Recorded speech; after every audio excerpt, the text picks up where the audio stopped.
Mes chers amis, on va commencer notre intervention. Je pense que la plupart d'entre vous avaient sans doute ressenti qu'aujourd'hui, on essayerait de parler un petit peu de ce qui s'est passé ici en Israël vendredi. Et fermez vos micros, mes amis, je vous en supplie, fermez vos micros. Et donc, c'est assez incroyable. Bon, moi, je n'y étais pas personnellement. Mais c'est assez incroyable parce que, bon, je m'excuse de le dire, mais je vais vous lire un texte que j'étais en train d'écrire vendredi matin, puisque ça s'est passé dans la nuit. Moi, je n'étais pas du tout au courant. Dès que je me suis levé le matin, bon, j'ai fait ma prière et puis après, je me suis mis à écrire un texte en hébreu, puisque, comme vous le savez, vivant en Israël, j'enseigne autant, si pas plus, en hébreu qu'en français. Et donc, je me suis mis à écrire un texte justement sur l'Akba Omer, sur le jour donc de ce qu'on appelle la Iloula, la, la fête retraçant le décès de Rabbi Shimon Bar Yochai. Quand il s'agit d'un très très très grand juste, alors ce n'est pas un jour de deuil. Malheureusement, c'est oui devenu un jour de deuil, mais ce n'est pas un jour de deuil, mais c'est un jour de joie. Et j'étais en train d'écrire un texte. Je vais vous le lire, je vais vous le lire et le traduire, et on en parlera.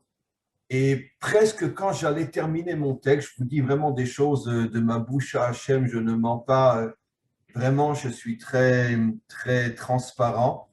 J'allais pratiquement terminer ce texte que je vais lire devant vous. Et puis, un de mes fils m'appelle. Bon, j'arrête mon texte et il me dit, Papa, tu sais ce qui s'est passé à Méron? Je dis non, pas du tout, je ne suis pas du tout au courant. Et il me raconte toute l'histoire.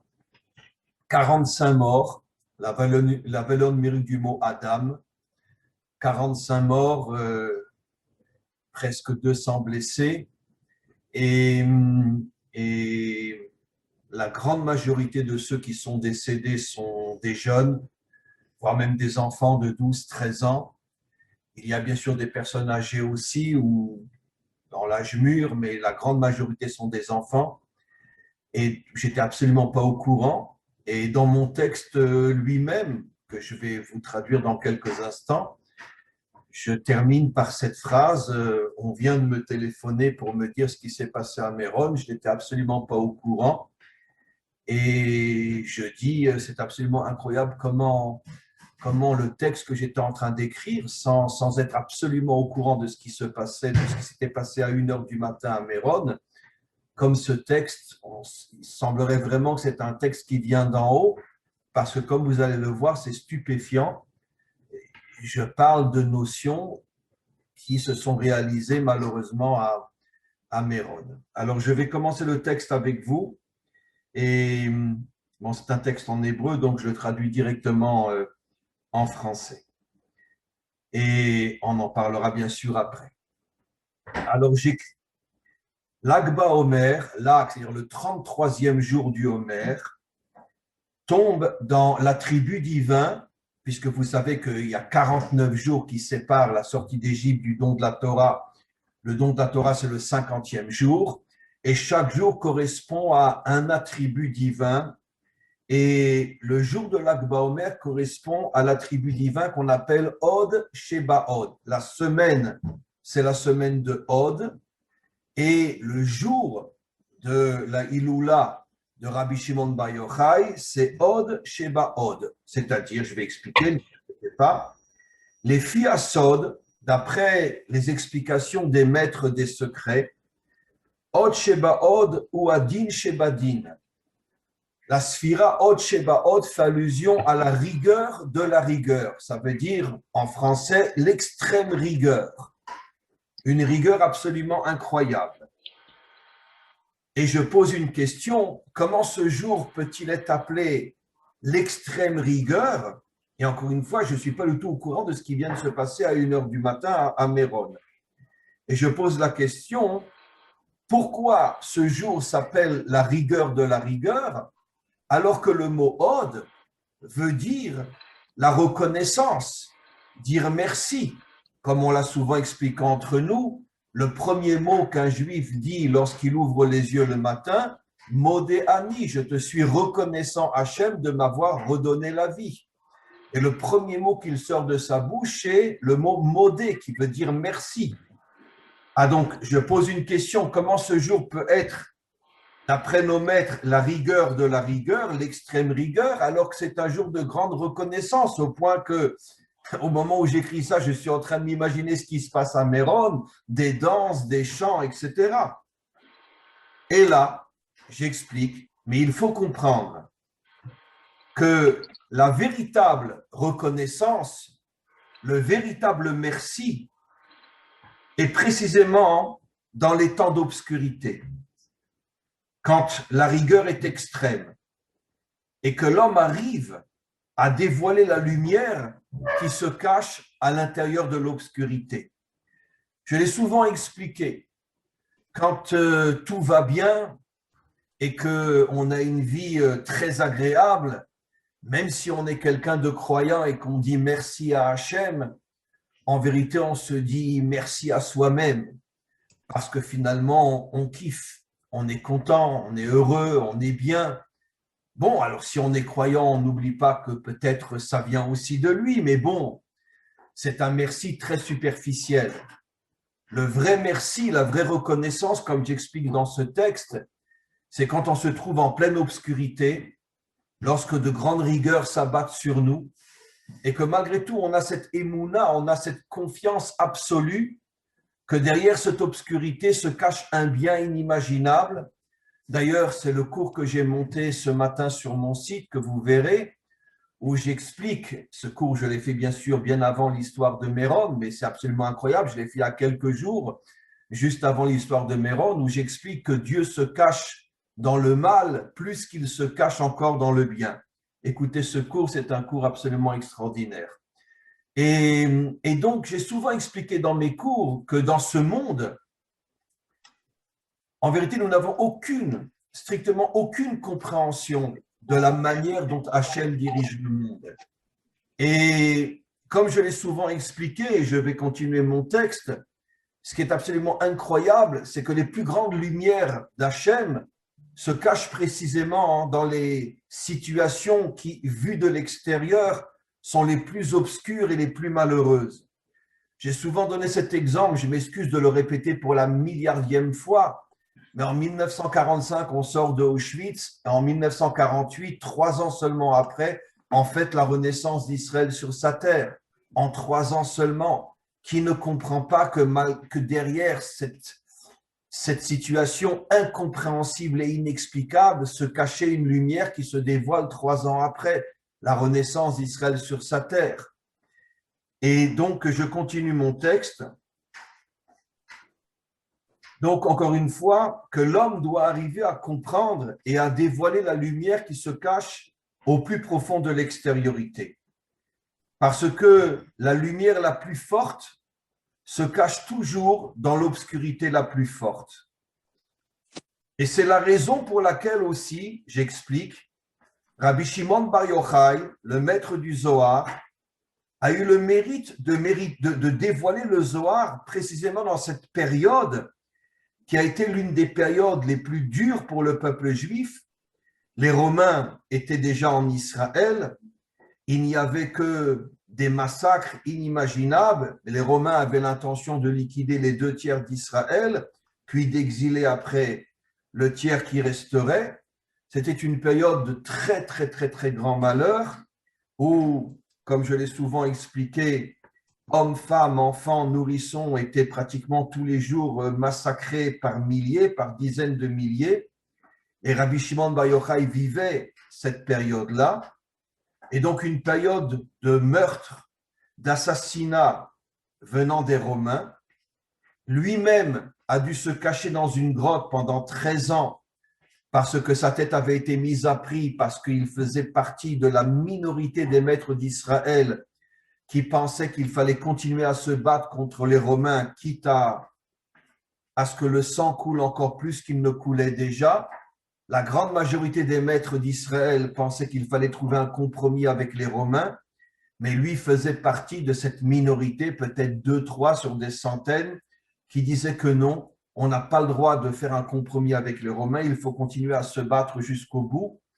Et ces paroles sont arrivées aux oreilles des dirigeants romains qui étaient en Israël. Sa tête a été mise à prix et il a dû se cacher pendant 13 ans dans une grotte. Je ne sais pas si vous imaginez, il y a 2000 ans, vivre dans une grotte. Quand il est ressorti, tout son corps était rempli de boutons, rempli de cicatrices. Il était au point que la première personne qu'il a rencontrée quand il est sorti, c'était son beau-père. Son beau-père s'est mis à pleurer et lui a dit « Mais comment c'est possible que tu sois dans cet état-là » Il avait vraiment l'apparence d'un lépreux.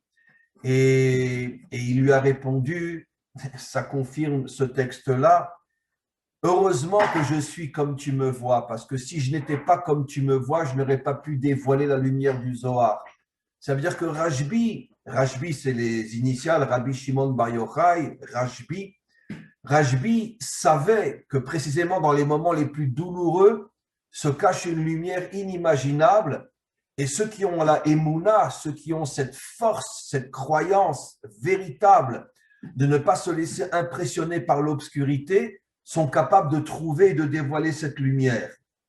Je continue. Et donc Rabbi Shimon Bar Yochai a traversé de très très grandes épreuves, mais justement, parce que sa force venait de la rigueur, c'est-à-dire il était capable de briser toute la vitrine qui correspond à l'obscurité et de rentrer à l'intérieur de cette obscurité comme il est rentré dans une grotte sombre, sans lumière, sans rien pendant 13 ans, et c'est là-bas qu'il a découvert la lumière du Zohar, qui est en vérité, comme je l'explique, la lumière de la délivrance. Le Zohar est en vérité la lumière spirituelle de la Torah qui réparera le monde, comme Rabbi Shimon Bar Yochai le dit lui-même, qu'au moment où le Mashiach se dévoilera, la lumière du Zohar se répandra dans le monde entier. Et donc, la réparation du monde dépend justement de cette capacité qu'a l'homme de ne pas se laisser impressionner par les rigueurs, par les épreuves, par les souffrances, et de rentrer dans la souffrance jusqu'au plus profond de la souffrance et de dévoiler la lumière qui s'y cache. Et j'écris, nous sommes dans l'obligation d'être reconnaissants à l'égard de Rabbi Shimon Bar Yochai, car il a été le premier qui nous a aidés à comprendre que les malheurs ne sont que l'extériorité de ce monde, mais dans cette extériorité se cache une grande lumière. Et j'écris, nous réussirons, grâce à Rabbi Shimon Bar Yochai, grâce au Zohar, nous réussirons à dévoiler la lumière qui se cache dans toutes les souffrances de ce monde et en dévoilant cette lumière, nous arriverons à la délivrance. Et tout d'un coup, mon téléphone sonne et j'écris, j'étais en train d'écrire, on m'a téléphoné, bon, c'est mon fils qui m'a téléphoné, et il m'a dit ce qui s'est passé à Méron pendant la nuit. Je ne le savais pas. C'est absolument incroyable. C'est exactement ce que je viens d'écrire. Et je termine en disant, la délivrance est proche, car l'obscurité n'a jamais été aussi forte. Ça veut dire que, je m'excuse de dire ça, mais j'ai le sentiment très très profond, parce que bon, j'aurais pu écrire 1000 autres choses. J'ai le sentiment très profond que Hachem m'a envoyé ce texte-là, et que finalement, bon, après je l'ai envoyé à des milliers d'Israéliens ici en Israël, sur mes listes WhatsApp, et j'avoue que tout le monde a été très, très impressionné. Ceux qui ont cru que je n'avais pas écrit ce texte en sachant ce qui s'était passé à Méron ont été absolument bouleversés et m'ont dit, c'est sûr que ça vient d'en haut. Comment tu peux écrire un texte pareil et que tu n'étais même pas au courant de ce qui se passait, de ce qui s'était passé à Méron. Donc, si vous voulez, le sujet sur lequel je voudrais que l'on parle est justement ce sujet-là.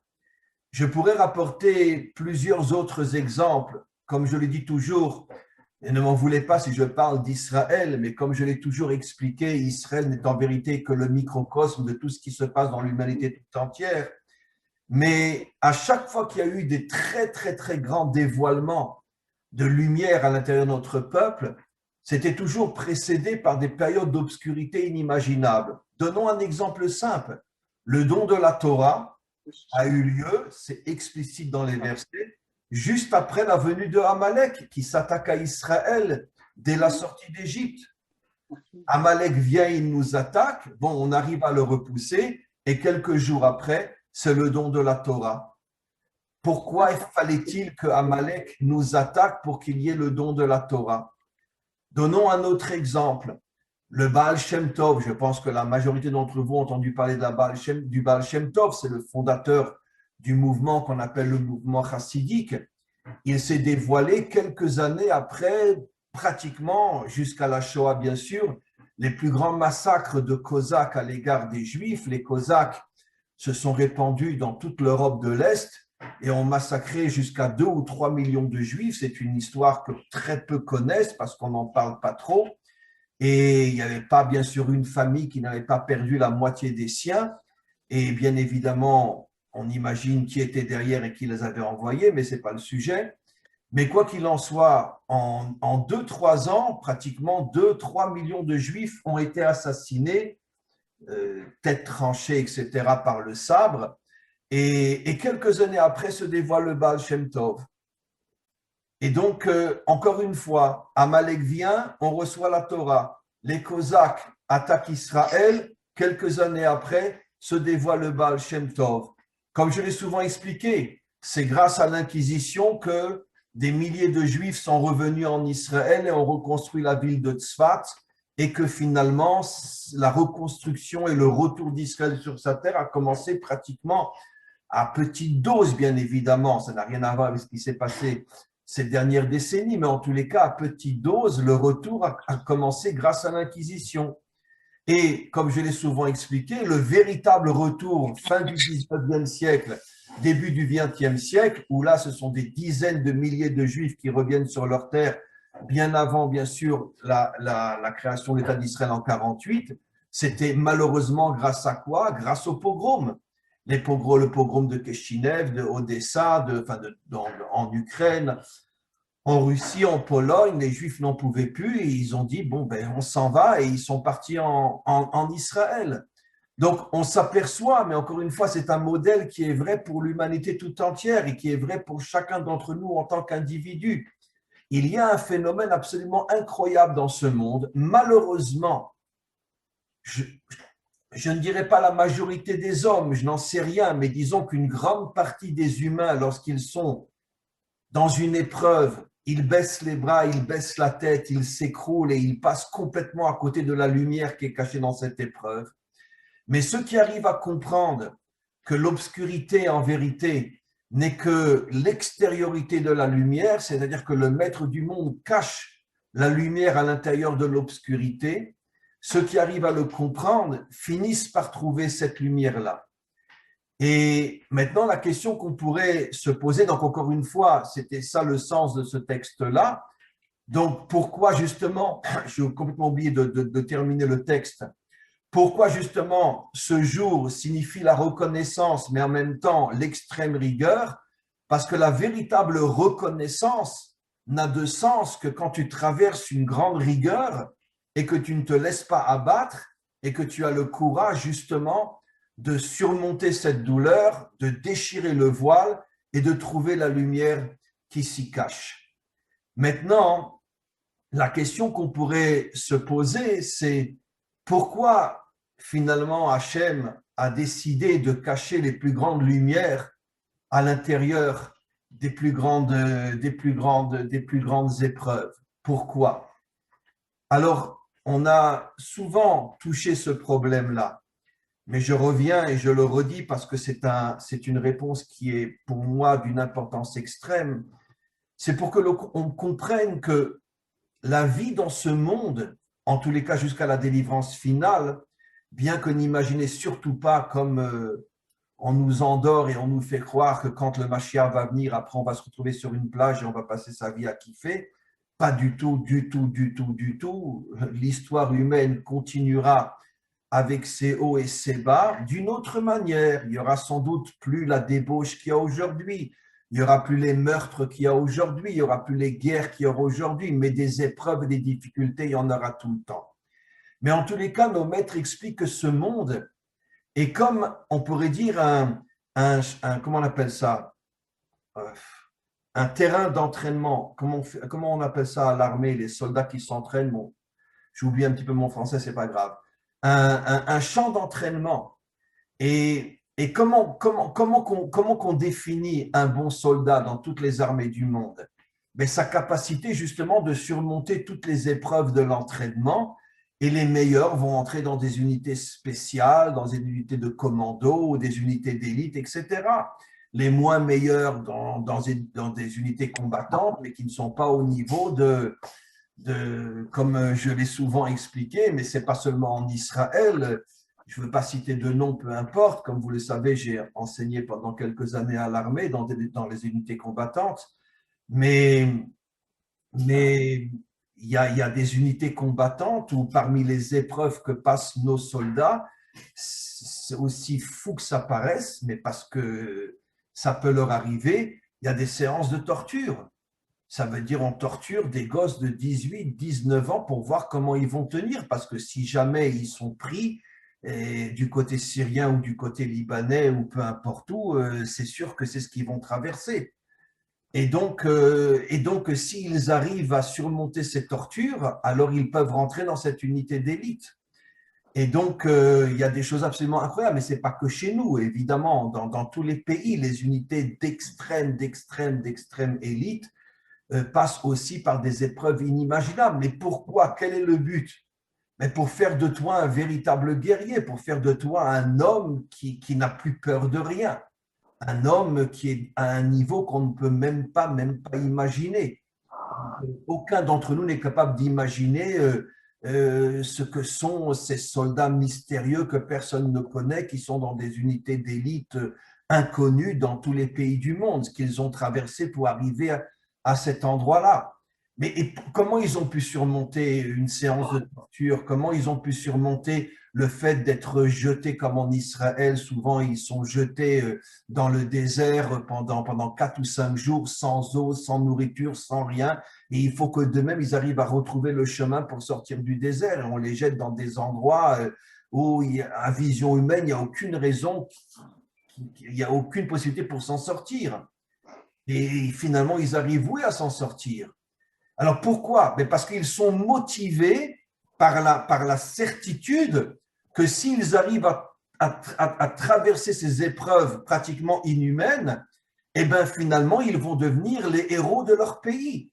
Ils vont devenir les sauveurs d'une certaine manière de leur pays, parce que c'est grâce à ce genre de soldats que finalement un pays peut affronter tous les dangers inimaginables qui l'attaquent, surtout Israël jusqu'à aujourd'hui.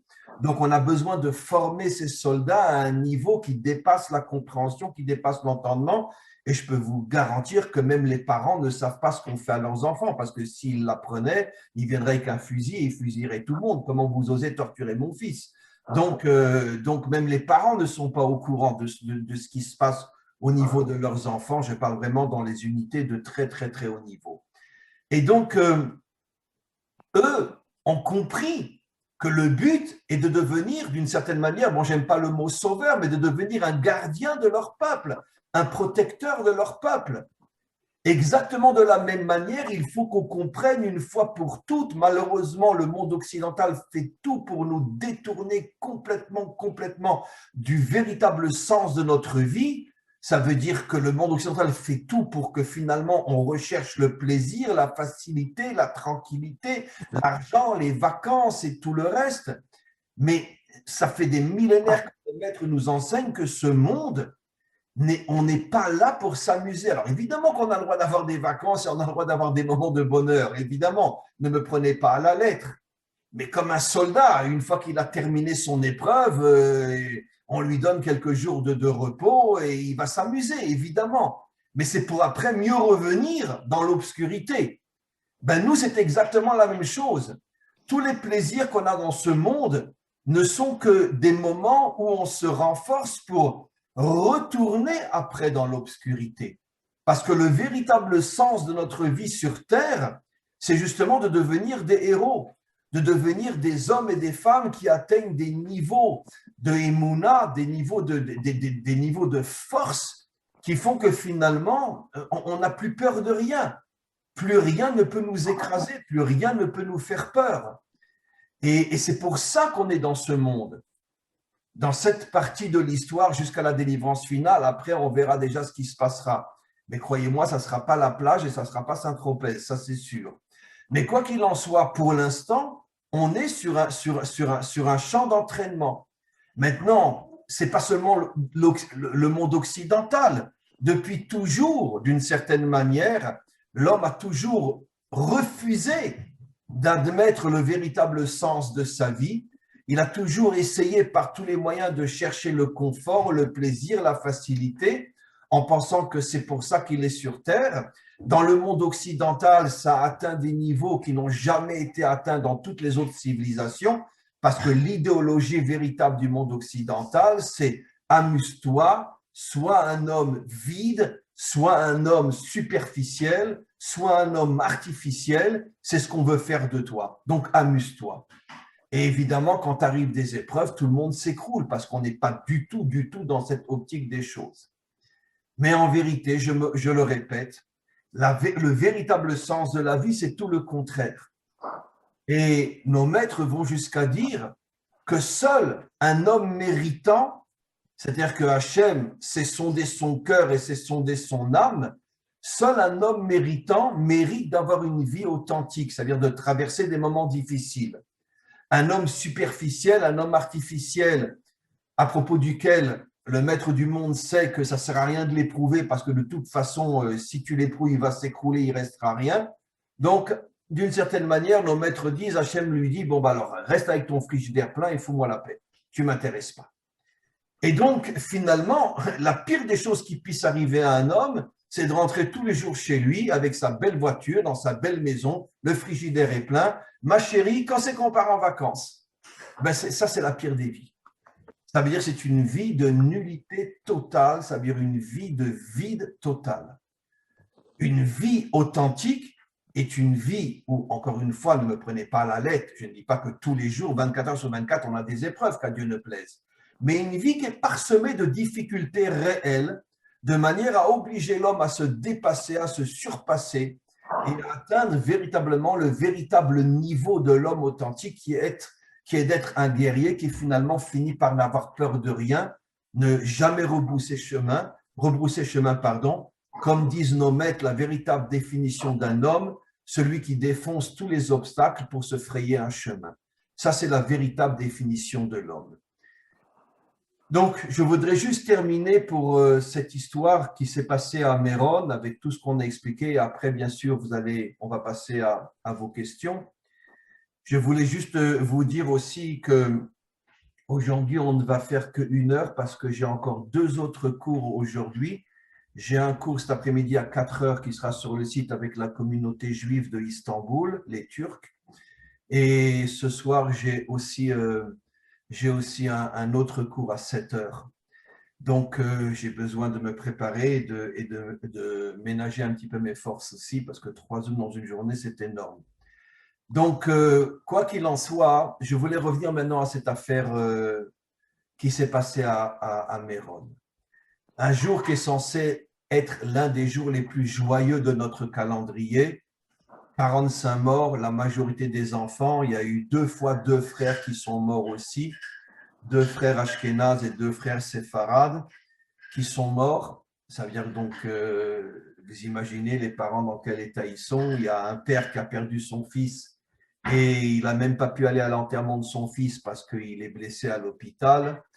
Et, enfin, c'est absolument, on ne sait pas encore exactement, enfin bon, tout le monde sait plus ou moins ce qui s'est passé. Le gros problème qu'il y a à Méron, c'est que c'est un endroit qui n'a malheureusement, bon, je ne cherche pas à critiquer, ne me prenez pas à la lettre, mais c'est malheureusement un endroit qui est resté comme il était encore il y a 500 ans. Ça veut dire l'État n'a jamais investi véritablement à cet endroit des structures qui permettent, il y a des centaines de milliers de personnes qui se retrouvent à Méron en un jour. Dans les 24 heures, il y a pratiquement plus d'1 million de personnes, 1,5 million, pratiquement 2 millions de personnes qui vont là-bas. Pas forcément 2 millions au même moment, mais il y a des centaines de milliers de personnes au même moment. Et malheureusement, les structures sont restées les mêmes qu'il y a 500 ans. Rien n'a été construit, ni vraiment de route, ni de place où les gens peuvent se réunir sans s'écraser les uns les autres. Et je vous avoue, personnellement, excusez-moi de dire, mais il y a quelques années, j'étais moi à Méron, j'ai failli y rester parce qu'on était les uns sur les autres. Je me suis senti étouffé. Vraiment, par miracle, je suis arrivé à me faufiler et à m'échapper parce que c'était des milliers de personnes les uns sur les autres. On n'arrivait même plus à respirer. Donc, c'est sûr que d'une certaine manière, il y a un problème.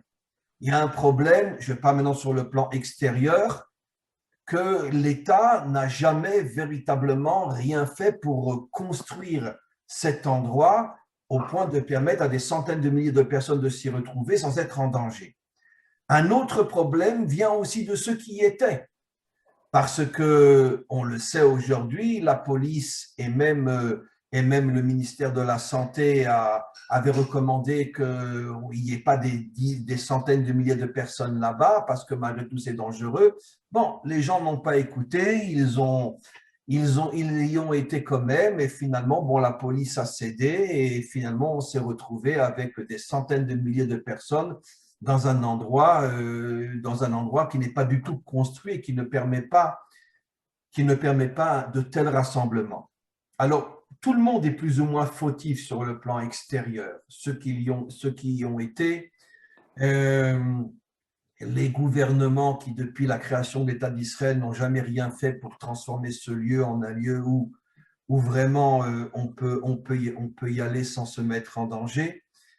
Mais bon, ça, ce sont toutes les raisons extérieures qui existent malgré tout.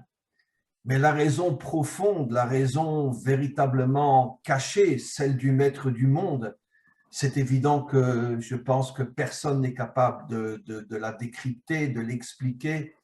C'est quelque chose qui dépasse complètement l'entendement. Comment le maître du monde peut-il permettre que le jour qui est censé, encore une fois, être l'un des jours les plus joyeux de notre calendrier, il y a un tel drame. Et on en revient toujours au même problème, mes amis. Comme je ne cesse de l'expliquer, ne prenez pas mal ce que je vais dire, parce qu'encore une fois, vous me connaissez, je pense avec le temps, je ne cherche pas ni à critiquer, ni à humilier, ni rien. Mais je pense que toutes ces approches, le Dieu d'amour, le Dieu de bonté, le Dieu de la clémence, le Dieu de la pitié, le Dieu de la charité, je pense qu'il faut arriver une fois pour toutes à se nettoyer de tous ces mensonges. Je n'ai pas dit que Dieu n'est pas le Dieu de la clémence, Dieu de la pitié, mais pas comme nous le comprenons. Pas comme nous le comprenons. Le problème, c'est quoi l'idolâtrie? C'est que l'homme projette sur Dieu sa manière à lui de comprendre les choses. C'est-à-dire que le fini projette sur l'infini des notions finies. Ça n'a aucun sens. Ça n'a aucun sens. Même si Dieu est un Dieu d'amour, tu penses que l'amour au niveau de Dieu est tel que tu le comprends toi à ton niveau? Ça n'a aucun sens. Ça n'a aucun sens. Et donc, je pense qu'il faut qu'on comprenne une fois pour toutes. Et malheureusement, je pense que plus on va se rapprocher de la délivrance finale et plus le monde va rentrer dans des périodes très, très, très difficiles, comme nos maîtres nous ont prévenus il y a déjà des millénaires que juste avant la délivrance finale, il y aura la guerre de Gog et Magog, il y aura des conflits armés dans le monde entier, il y aura énormément de problèmes partout dans le monde. Pourquoi? Encore une fois, comme je l'ai expliqué, parce que plus l'obscurité extérieure est grande et plus la lumière cachée est immense. Mais ce que je veux dire, c'est qu'il faut qu'on se lave le cerveau, qu'on se lave l'âme, qu'on arrête une fois pour toutes de décrire Dieu comme un sauveur, comme la source de l'amour, de la pitié, etc. Ça, ce sont des notions idolâtres. Il faut qu'on comprenne une fois pour toutes que nous avons une émouna sans limite, une foi, une confiance sans limite à l'égard d'Hachem. Mais nous ne pouvons pas le comprendre. Jusqu'à la délivrance finale où le Mashiach commencera à dévoiler des choses qu'on ne peut même pas imaginer. Mais pour l'instant, on pourrait dire la seule connexion authentique avec le maître du monde, c'est la Emouna. C'est quoi la émouna? J'aime pas traduire par le mot foi en français, je préfère dire confiance. C'est-à-dire une confiance absolue que tout ce qu'il fait cache un bien inimaginable. Mais nous ne le comprenons pas. Nous ne le comprenons pas. Et ça, c'est la véritable relation avec le vrai Dieu, qui est la plus difficile. Parce que si d'un côté, je dis je ne le comprends pas, mais d'un autre côté, je suis attaché de toutes mes forces à lui, comment c'est possible? Je ne le comprends pas. C'est pour ça que les hommes ont inventé des dieux complètement illusoires, le Dieu de l'amour, le sauveur, le Dieu de la pitié, le Dieu de la bonté, etc. Parce que l'homme avait besoin de se créer quelque chose qui correspond à sa compréhension à lui des choses. Mais en vérité, tout ça, c'est comme je le dis tout le temps, ce sont des inventions, ce que j'appelle moi les religions, qui sont le venin du serpent. La véritable croyance, c'est de se dire, je suis prêt à donner ma vie pour lui, je suis attaché à lui comme à rien d'autre, avec autant de force, mais je ne peux pas le comprendre. Il y a des fois, on peut oui le comprendre, mais dans la majorité des cas, on ne peut pas le comprendre. Parce que dans ce monde, le seul lien authentique avec le maître du monde, c'est la émouna, la confiance absolue que même si son comportement à l'égard du monde dépasse l'entendement, choque, révolte, nous met parfois en colère, mais je ne te lâcherai pas. Je terminerai juste avec cet exemple extraordinaire d'Abraham que j'ai déjà cité des centaines de fois. Quand Hachem lui apprend qu'il va détruire Sodome, Abraham se met en colère et il va jusqu'à insulter Dieu. Il lui dit, attends, je ne comprends pas. Celui qu'on appelle le juge du monde ne sait même pas rendre justice. Il lui rentre dedans. Mais il est quand même resté Abraham. Il n'a jamais lâché de l'ombre d'un milliardième de l'épaisseur d'un cheveu. Ça veut dire, qu'est-ce qu'il a voulu dire, Abraham? Je ne te comprends pas, mais qu'est-ce que tu fous? Mais ce n'est pas possible. Qu'est-ce que tu fais? Explique-moi. Mais ça ne l'a pas empêché de rester Abraham, avec une connexion infinie à l'égard du maître du monde. Ça, c'est la vraie croyance. Accepter un Dieu qu'on ne comprend pas et malgré tout être attaché à lui plus fort qu'à n'importe quelle autre chose dans ce monde. Ça, c'est la véritable croyance. Et c'est cette croyance qui nous permet d'avoir une véritable relation avec le véritable Dieu et pas tous les fantasmes religieux qu'on nous a vendus depuis des millénaires et qui nous écartent complètement et totalement de la véritable connexion avec le véritable maître du monde. Voilà mes amis, on peut passer maintenant aux questions avec un grand plaisir. Vous pouvez, ceux qui veulent poser une question, réouvrir le micro. Je voulais juste vous demander, mais bon, je sais d'avance que vous serez d'accord, comme c'est malgré tout un échange très, très important entre nous, je vous demande la permission de le mettre sur le site pour tout le monde parce que j'ai reçu des tas et des tas de messages me demandant de faire un cours sur ce qui s'était passé à Méron. J'avoue que faire un cours, véritablement, j'en avais pas la force et pas la motivation. Avec vous, oui. Et donc, ça permettra d'en faire profiter aussi d'autres. Voilà, y a-t-il des questions? Oui, si vous voulez bien, j'ai une question, c'est moi. En fait, il y a deux choses qui m'étonnent et que je n'arrive pas à comprendre avec cette affaire du Mont Méron. C'est pourquoi est-ce que autant de gens éprouvent ce besoin d'aller sur une tombe tous ensemble le même jour? Est-ce qu'il n'y a pas quelque part une idolâtrie dans le fait d'avoir besoin de toucher quelque chose comme si c'était une image? Et ça me fait penser un peu à ce que vous disiez dans une autre occasion au sujet je crois que c'est sur la tombe de Breslev, où énormément de Juifs vont en Ukraine, qui est un pays pas très accueillant pour les Juifs, mais ils y vont quand même, donc ce qui sert quand même beaucoup l'économie de l'Ukraine. Pourquoi avoir ce besoin d'aller là-bas, surtout en ce qui concerne Bar Yochai? Tous les vendredis soirs, on chante les louanges de Bar Yochai. Donc, c'est quoi j'aimerais comprendre pourquoi on a ce besoin d'y aller par milliers à cet endroit le Centaines de même jour. milliers. Centaines de milliers, voilà. Deuxième, Je vais d'abord deuxième, répondre à votre première question, Marc, et après je vous laisse poser d'accord. la deuxième question. Alors, figurez-vous que pas plus tard que ce matin, quelqu'un m'a posé exactement la même question sur Facebook. Et, et exactement les mêmes mots que les vôtres. Vous posez une question extrêmement délicate et comme je dis souvent, je veux dire, je ne sais pas, mais moi, on me met toujours dans un champ de mine. Si je fais un faux pas, je saute. Et, et donc, la personne qui m'a écrit ce matin est un Africain, un élève à moi, et il a vraiment dit la même chose que vous, mais il a donné un exemple extraordinaire. Il m'a dit, en vérité, pourquoi la tombe de Moshe a été cachée? Pourquoi on ne sait pas où est la tombe de Moshe? On sait tous pourquoi la tombe de Moshe a été cachée, parce que si la tombe de Moshe était dévoilée, ça serait devenu le lieu du culte idolâtre le plus grand sur terre. Ça ne serait pas seulement des Juifs qui iraient, parce que les musulmans reconnaissent aussi la grandeur de Moshe, ils l'appellent Moussa en arabe, et je pense même énormément de chrétiens iraient aussi sur la tombe de Moshe, puisque d'une certaine manière, ils s'enracinent aussi dans ce qu'eux appellent l'Ancien Testament.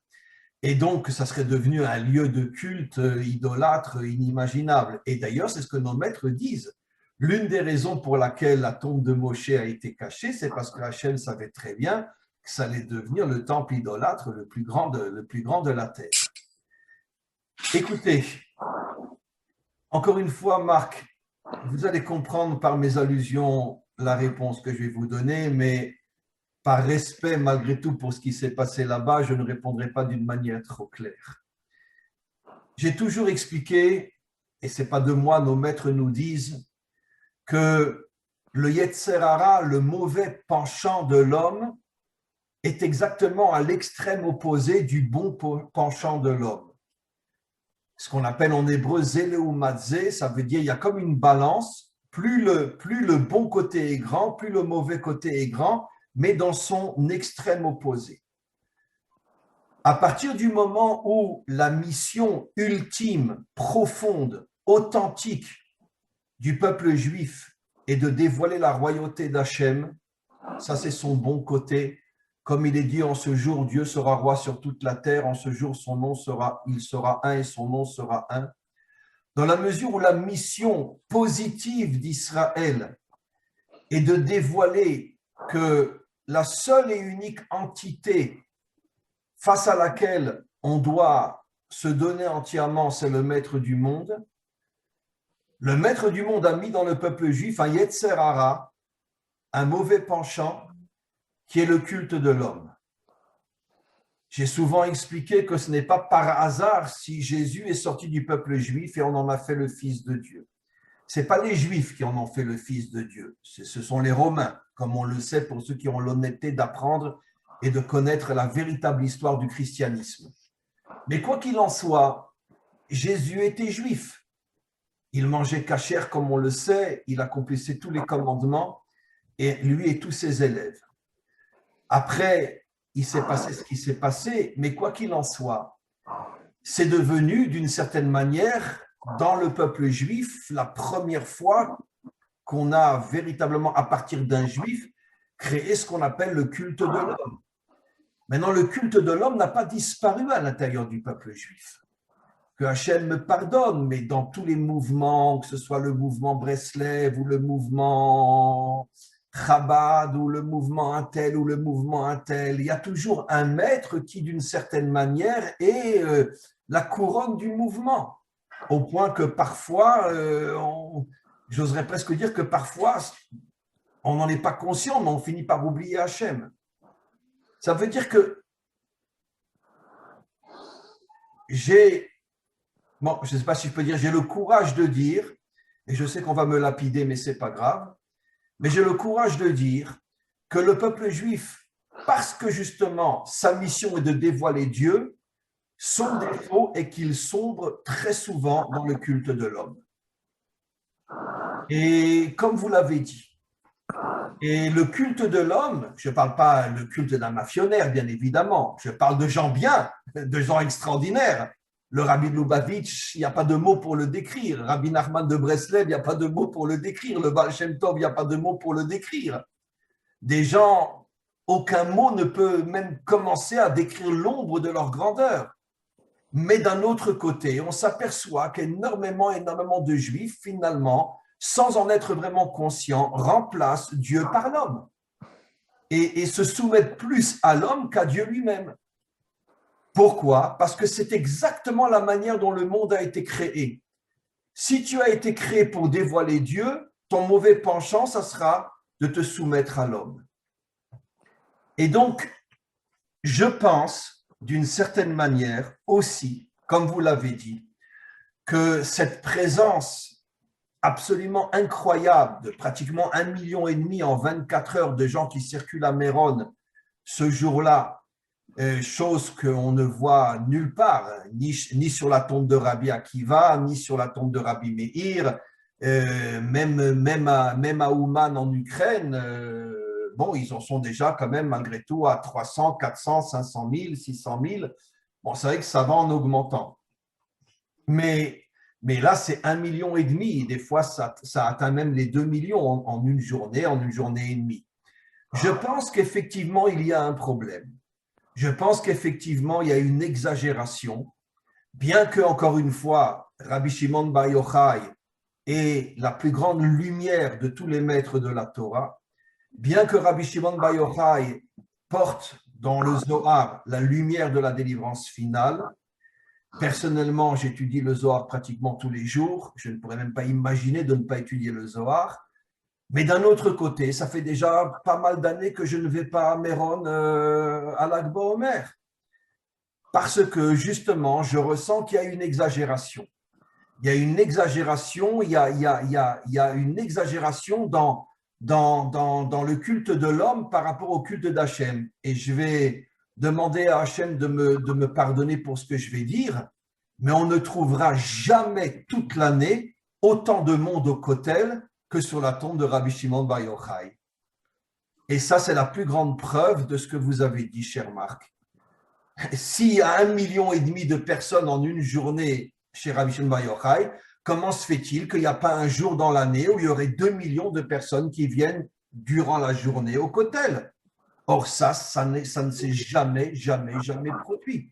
On arrive à 7 000, 8 000, 9 000, 10 000, 15 000 au Kotel pendant les slichot, entre Rosh Hashanah et Yom Kippour. Mais 1,5 million, pourtant le Kotel, c'est l'endroit où il y a la présence divine. Eh bien, ça prouve bien, cher ami, que notre peuple a un défaut dont il va falloir se laver, se corriger pour mériter la délivrance finale. Ce défaut est à l'extrême opposé de notre qualité, puisque le maître du monde nous demande de le dévoiler. C'est pour ça que les forces contraires font tout pour nous éloigner de lui et nous ramener malheureusement au culte de l'homme. Merci beaucoup pour votre remarque, Marc. Oui, alors ma deuxième question… Juste un instant, Agnès. Voilà, ma deuxième question, c'était, comme vous l'avez dit, donc il y a autant de monde qui vient tous les ans. Et ce que je ne savais pas, c'est que les infrastructures n'avaient pas été faites par l'État d'Israël. Mais alors, ne prenez pas mal la question que je vais poser, et puis surtout, ne voyez pas un manque de respect pour le drame qu'il y a eu, mais est-ce que c'est toutes les années précédentes qu'il y a eu un miracle pour que ça n'arrive pas, ou bien est-ce que c'est cette année qu'il y a eu un miracle pour que ça arrive? Alors, votre question, encore une fois, est très, très juste. Je répondrai d'une manière très simple. Comme l'année dernière, personne n'a pu aller à Méron à cause du confinement, cette année, il y a eu un tsunami de gens qui ont voulu aller à Méron, ce qui a fait que le chiffre a augmenté disproportionnellement par rapport à toutes les autres années. Et pratiquement d'ailleurs pendant de longs moments, même cette année qui précède, la tombe de Rabbi Shimon Bar Yochai était fermée, on ne pouvait pas rentrer à cause du confinement. Donc les gens n'en pouvaient plus, et là, au lieu que ce soit 700 000 qui sont arrivés en même temps, il y a 1 million qui sont arrivés en même temps. Mais encore une fois, sachez que même les autres années, j'ai raconté mon histoire personnelle, une fois, je me suis retrouvé dans une situation où j'ai cru que j'allais y rester, il y a 5 ou 6 ans, parce que je ne pouvais plus respirer, on était vraiment écrasés les uns sur les autres. Donc, je dirais que d'une manière générale, cet endroit est toujours un endroit extrêmement dangereux. Et malheureusement, l'État n'a pas fait encore les infrastructures qu'il aurait dû faire. Je pense qu'avec ce qui s'est passé, ça y est, je pense que l'État maintenant va prendre des choses en main et va vraiment construire ce lieu-là de manière à ce qu'il ne soit plus dangereux. Mais il a toujours été un endroit dangereux, mais cette année plus que jamais, parce qu'encore une fois, comme pendant tellement longtemps on ne pouvait plus aller sur la tombe de Rabbi Shimon Bar Yochai, là il y a eu un tsunami de gens qui voulaient absolument venir et le chiffre a tellement augmenté que ça a amené la catastrophe. Voilà. Merci beaucoup Marc. Agnès. Rav vous dit bonjour. Bonjour. Vous dites que parfois, lorsqu'il n'y a pas des mots, eh bien, il faut peut-être aller chercher dans les chiffres. Donc, la valeur numérique de Hod, c'est 15. 15 qui correspond au Samer. Donc, en fait, on peut peut-être éventuellement avoir… Pourquoi Samer? C'est la 15e lettre de l'alphabet, Samer. Merci de me l'avoir appris. Merci. C'est mon maître. Donc, en fait… Je sais. On peut avoir comme poteau, comme soutien la Emouna, ou alors avoir le soutien de je ne crois que ce que je vois. Ou alors, éventuellement, j'ai plein d'idées, mais en fait, 15 correspondrait aux 2 lettres Yud et… Les 2 premières lettres du nom divin. Voilà, c'est-à-dire qu'il m'a semblé qu'une fois dans un cours, vous avez dit que le Satan vous avait pris ces 2 lettres, le Yud et, qu'il faut récupérer. Donc, il y a plein de petites choses comme ça énormes, je dirais. Et ensuite, si je fais l'union du 15 avec du 15, ça fait du 30. Alors, parfois, il ne faut pas chercher à comprendre trop les choses, mais le principal, c'est l'étude, étudier et avancer. Voilà mes… Alors, vos remarques sont très, très justes et je veux juste rebondir sur, ça veut dire à propos du 15, donc Od a pour valeur numérique 15. 15, ça fait allusion aux 2 premières lettres du nom divin qui sont le Yud et le E.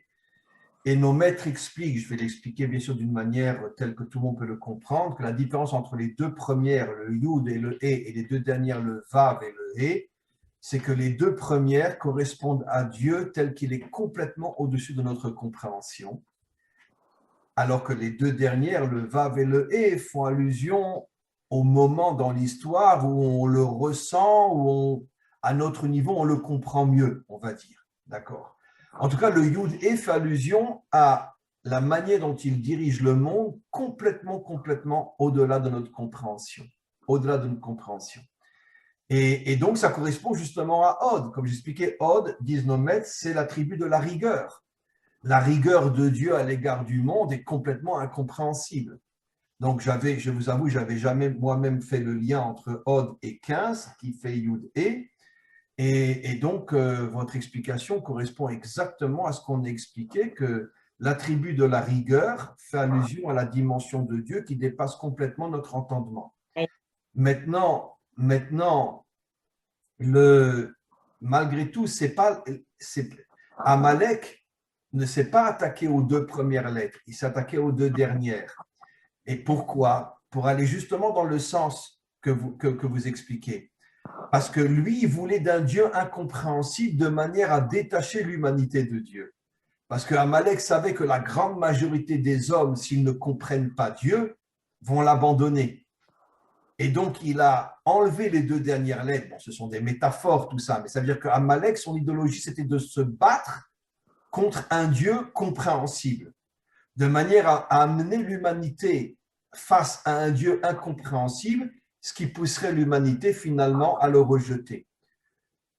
J'oserais dire que d'une certaine manière, l'idéologie d'Amalek, c'est ce qui s'est passé dans le monde avec l'explosion de la laïcité, y compris dans le monde juif et à plus forte raison dans le monde occidental, ces 200, 300 dernières années. Ça veut dire que avant, il y avait aussi des guerres, il y avait aussi des épidémies, mais n'oublions pas qu'à l'époque du Moyen-Âge, à l'époque jusqu'à la Renaissance, bon, l'homme était, on pourrait dire, il n'avait pas d'intelligence, il n'avait pas, c'était Dieu, un point, c'est tout, que je le comprends ou je le comprends pas.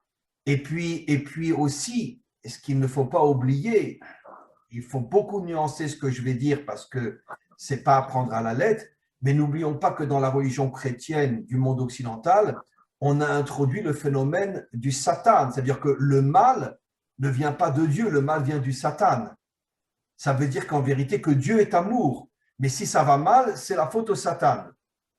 Et donc comme ça, les hommes s'en sortaient. Il y a eu une guerre, il y a eu une épidémie, il y a eu la peste au Moyen-Âge, c'est le Satan, c'est pas Dieu.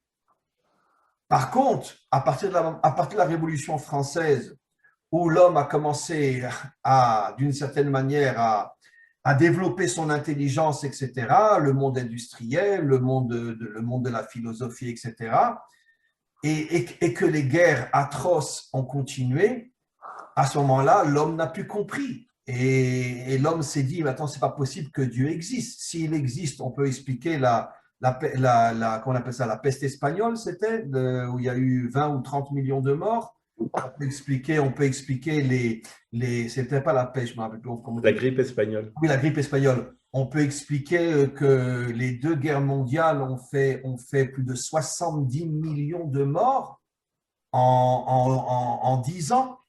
La première guerre mondiale, 4 ans. La deuxième guerre mondiale, 5 ans. En 9 ans, 70 millions de morts. Mais où est Dieu? C'est pour ça que les humains ont tout lâché. Et ça, c'est l'idéologie d'Amalek, de présenter Dieu comme quelqu'un qui ne peut pas exister vu l'ampleur des atrocités qu'il y a dans ce monde. Donc, il ne peut pas exister. C'est ça ce que veut faire Amalek. Ramener Dieu à Yud et pour que l'humanité s'éloigne de lui, justement. Et d'une certaine manière, ça marche très fort dans le monde occidental. Ça marche très, très, très fort, puisqu'aujourd'hui, 70% des Occidentaux, même s'ils vous disent qu'ils croient en Dieu, ils croient en Dieu comme ils croient dans leurs chaussettes, quoi. Mais je veux dire, ils n'ont aucun attachement à Dieu véritablement. Voilà. Y a-t-il une autre question? Oui. On a reçu un texte sur Internet, comme quoi dans le Zohar, c'est marqué que le jour de la Iloula de Rabbi Shimon Bar Yochai, il y aurait 45 personnes qui seraient mortes. Est-ce que je peux vous l'envoyer, ce texte? Oui, envoyez-le-moi. Je l'ai vu, j'en ai entendu parler, mais je n'ai pas eu le temps de l'ouvrir. Envoyez-le-moi, ça m'intéresse sur WhatsApp. Oui, envoyez-le-moi. Oui. Merci. Voilà, merci beaucoup. Merci beaucoup. Y aurait-il une autre question, mes amis? Qui c'est qui se jante? Liliane. Non, non, pas Liliane, parce que j'ai vu que vous leviez la main, alors je voulais poser une question. Alors, qui c'est qui se jette à l'eau? Il nous reste encore quelques minutes. Après, je vais devoir arrêter parce que je suis épuisé. Si vous recevez ce texte, est-ce que vous pouvez le rediffuser? Attendez, qui c'est qui parle là, mes amis? C'est Marc. Marc. Ah oui, Marc. Non, je vais le mettre pour tout le monde. D'accord, merci. Je vais le mettre pour tout le monde. Alors, dis-moi, Yehuda, ça fait déjà 2 fois que tu viens plus à mes cours en hébreu. Qu'est-ce qui se passe? Je travaille, je bosse. Ah bon, très bien. Alors arrête de bosser et reviens à mes cours alors. À propos de Rabbi Shimon Bar Yochai, une fois il est venu voir son maître, il lui a dit je comprends pas, ni minyan, et comment ça se fait que personne me reconnaît ma grandeur, quoi. Alors Oui. il a répondu, ça suffit que toi, que moi et que Jouchou, que du monde, on sait qui tu es. Absolument. Je rebondis sur ce que tu dis parce que c'est très intéressant. Tu viens ce lundi au cours ou pas? On ne t'entend plus. Bon, allez. Je vais essayer. Mais essaye parce que tu me manques. Allez, donc je continue. Maintenant, effectivement, un jour, Rabbi Shimon Bar Yochai, le plus grand maître de tous les temps, est venu voir son maître, Rabbi Akiva, et il avait toute sa vie très peu d'élèves. Il en a eu 9, et après, il y en a 2 qui sont morts, il lui en restait 7. Alors que Rabbi Akiva avait 24 000 élèves, etc. Et un jour, il est venu voir son maître, il lui a dit, comme explique Yehuda, il lui a dit, je ne comprends pas, pourquoi je n'ai pas d'élèves? Et il lui a répondu, son maître, il lui a dit, Rabbi Akiva, il lui a dit, ça suffit que Hachem et moi, on sait qui tu es. C'est quoi cette réponse? Ça veut dire qu'en vérité, que la lumière de Rabbi Shimon Bar Yochai était tellement immense que personne n'arrivait à le suivre. Et d'une certaine manière, j'oserais presque dire que sa lumière correspondait à la lumière d'Hachem. Ça veut dire au-dessus de notre compréhension. Et à son époque, il avait 9 élèves. Vous imaginez 9 élèves? 9 élèves. Moi, je suis le plouc du plouc et j'en ai des milliers. Alors, comment c'est possible? Il en avait 9. Parce qu'il était à un tel niveau que les gens n'arrivaient pas à le suivre. Et il avait 9 élèves. Mais qu'est-ce qu'on comprend de là? Et tu sais quoi, Yehuda, hein? Ce que tu me dis me fait rebondir même sur ce qui s'est passé à Méron. Peut-être justement, c'est peut-être un signe aussi que la lumière de Rabbi Shimon dépasse tellement l'entendement qu'il peut se passer des choses que personne ne comprend. Et encore une fois, évidemment qu'un jour on comprendra que tout était pour le bien. Mais peut-être que ce que tu as dit, tu vois, je n'ai pas rebondi sur le moment, Yehuda, mais peut-être que justement, peut-être ce que tu as voulu dire, c'est que justement, cet enseignement reste vrai jusqu'à aujourd'hui. La lumière de Rabbi Shimon dépasse l'entendement, et c'est pour ça qu'au moment de Saïloula, il peut se passer des choses qui dépassent l'entendement. Absolument. C'est pour ça aussi que les gens y viennent, que beaucoup de gens viennent, d'un million. C'est pour ça, c'est pas compréhensible. Nous mourons de là. Mais non, c'est pas compréhensible, surtout que tout le monde sait que l'endroit est terriblement dangereux quand il y a trop de monde. Oui. La ronde, Ken. Oui. Voilà. Harry? S'il vous plaît. Oui, bonjour Rav. Vous dites souvent que le judaïsme a pris son essor grâce à Isabelle la catholique, qui a éparpillé tous les juifs d'Espagne et du Portugal. Est-ce que c'est pas un signe que le Zohar, après avoir été découvert dans une grotte, ait été récupéré jusqu'en Espagne par des marchands et été découvert en Espagne, justement? Oui, d'abord je reviens sur ce que vous avez dit. Quand j'ai dit que le premier Herzl de l'histoire c'était Isabelle, oui, parce que c'est grâce à elle que les Juifs ont commencé à revenir sur leur terre. Et comme j'ai souvent expliqué d'une manière un petit peu blague, mais c'est vrai, c'est qu'en vérité, les plus grands amis du peuple juif sont les antisémites. Parce que sans eux, ça fait longtemps qu'il n'y aurait plus de Juifs sur terre. Parce qu'on se serait complètement assimilé, on aurait disparu. Mais comme eux nous cognent, ça nous ramène à notre identité et c'est ce qui fait qu'on est toujours là aujourd'hui. Donc, vive les antisémites. Un jour, ils comprendront qu'ils ont été notre plus grand soutien. Bon, je dis des bêtises, mais c'est malheureusement vrai. C'est malheureusement vrai.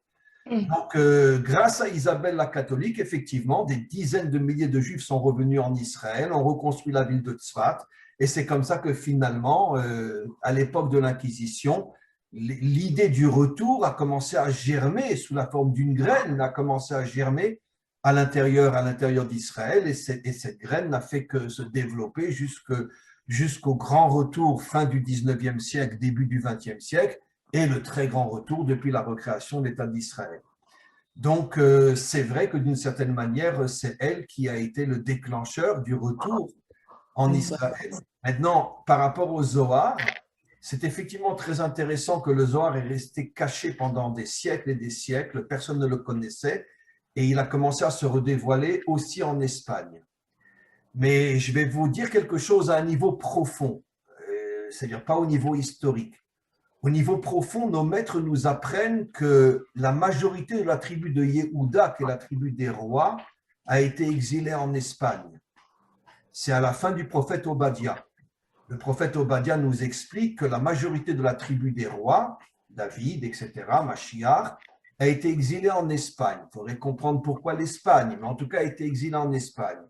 Et comme le Zohar est la lumière de la délivrance finale, la lumière du Mashiach, donc je peux comprendre au niveau des secrets des choses pourquoi, après des siècles où le Zohar était caché, il a commencé à se redévoiler justement en Espagne, comme pour montrer le lien entre ce pays, d'une certaine manière, où la tribu de Yehuda avait été exilée, et le Zohar s'est dévoilé justement dans ce pays-là, pour montrer que qu'il y a un lien. Il y a un lien avec, l'Espagne et d'une certaine manière la délivrance finale.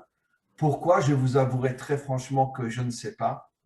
Mais en tous les cas, peut-être qu'un jour on comprendra pourquoi la tribu d'Yehuda a été exilée plus en Espagne qu'en France ou ailleurs, et pourquoi le Zohar s'est redévoilé après des siècles d'avoir été caché. Il se redévoilait justement en Espagne aussi, avec, comment il s'appelait ce maître-là? Moïse de Léon. Moïse de Léon. Moshe de Léon. D'ailleurs, c'est intéressant parce que le maire de Jérusalem aujourd'hui est un descendant de ce Moshe-là. Il s'appelle de Léon lui aussi. Le maire de Jérusalem s'appelle de Léon lui aussi. Aujourd'hui, il est d'origine de ce maître qui a redévoilé le Zohar en Espagne. La boucle est bouclée. Mais Rav, vous dites que le Zohar, ce sont les racines.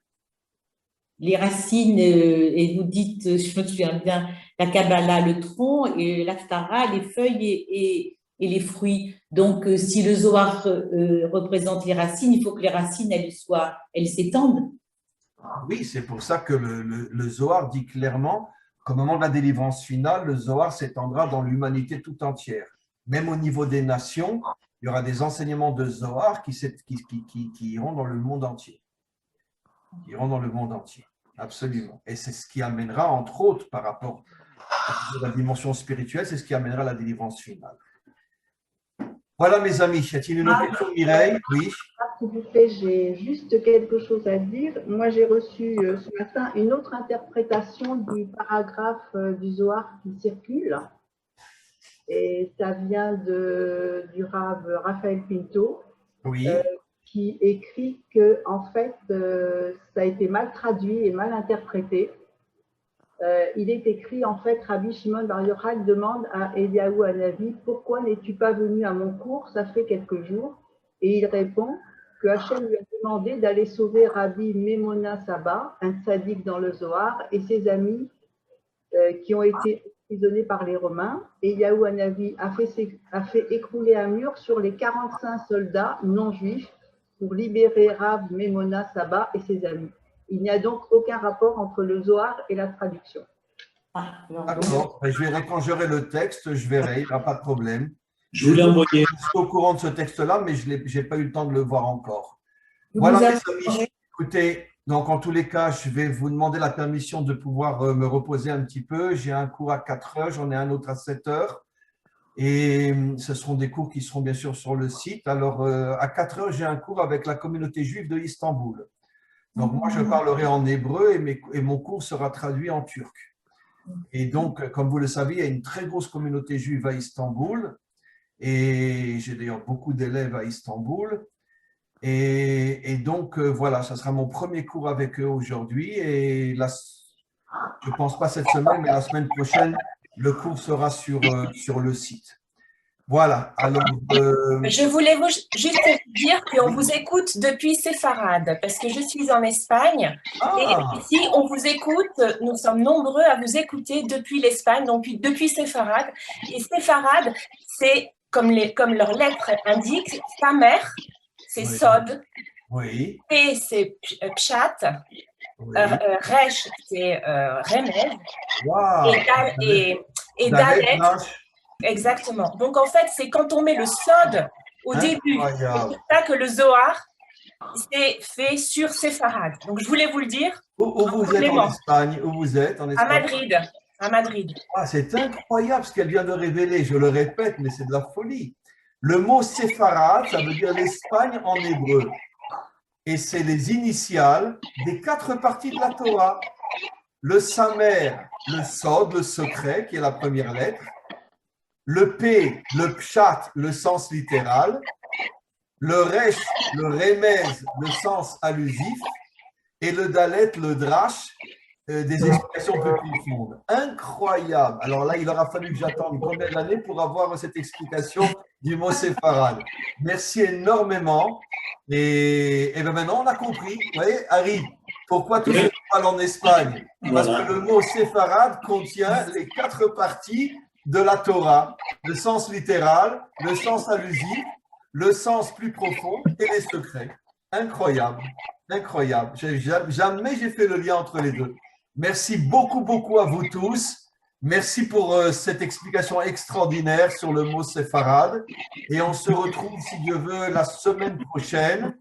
Alors, la semaine prochaine, on fera un cours sur Jérusalem parce que dimanche soir et lundi, c'est Yom Yerushalayim, c'est le jour de Jérusalem, le jour de la libération de Jérusalem pendant la guerre des 6 jours. Et donc, comme nous, on va se voir le jour avant, donc on parlera de Yom Yerushalayim, on parlera de Jérusalem la semaine prochaine. Encore une fois, à tous et à toutes, merci énormément pour votre présence. On était nombreux aujourd'hui. Et ce cours, je le mettrai donc sur le site à la portée de tous. À tous et à toutes, une très, très, très bonne journée. Merci beaucoup. Au revoir. Merci. Au revoir. Tu vois, ça, c'est